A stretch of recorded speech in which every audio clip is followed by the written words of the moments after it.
श्री कृष्ण गोविंद हरे मुरारी, हे नाथ नारायण वासुदेवा। श्री कृष्ण गोविंद हरे मुरारी, हे नाथ नारायण वासुदेवा। हरे कृष्णा।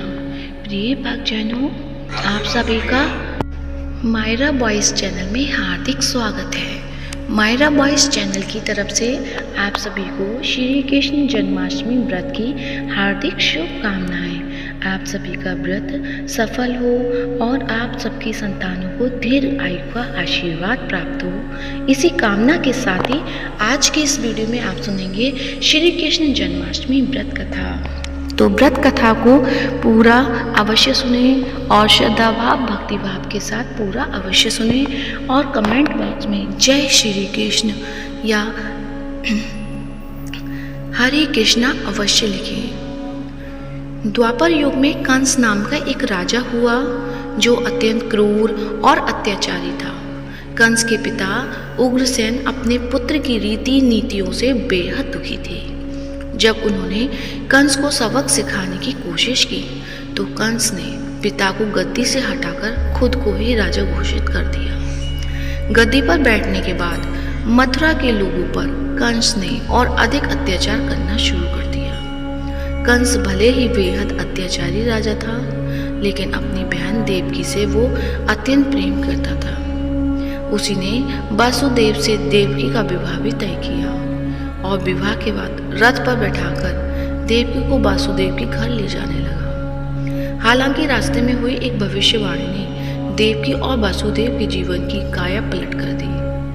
कंस जब देवकी और वासुदेव के साथ रथ पर बैठकर आगे बढ़ रहा था तो आकाशवाणी हुई, अरे मूर्ख, जिस बहन को तो बड़े प्रेम से विदा कर रहा है उसी की 8वीं संतान तेरी मृत्यु का कारण बनेगी।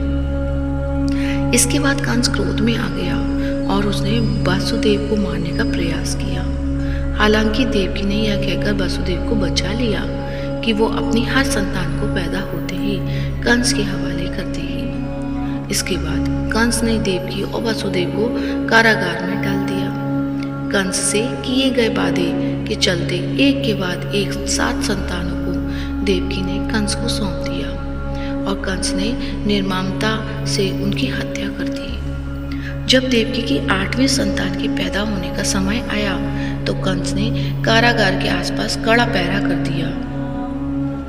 भगवान कृष्ण के जन्म से पहले भगवान विष्णु ने देवकी और वासुदेव के सपने में आकर उन्हें मनुष्य अवतार में आने की बात कही। साथ उन्होंने कहा कि जन्म के बाद मुझे नंद और यशोदा के पास लालन पालन के लिए आप छोड़ दें। जब देवकी की संतान होने वाली थी उसी समय यशोदा भी बच्चे को जन्म देने वाली थी।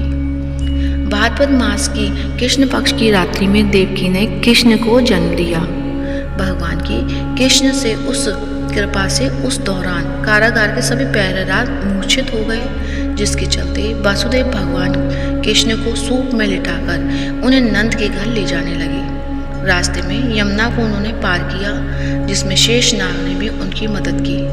वसुदेव जब गोकुल पहुंचे तो बाल कृष्ण को नंद के घर सुलाकर यशोदा की पुत्री माया को अपने साथ ले आए।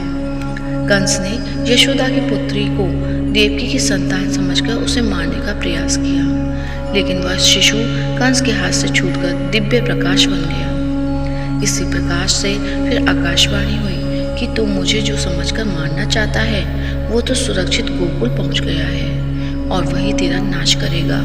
इसके बाद माया अंतर्ध्यान हो गई।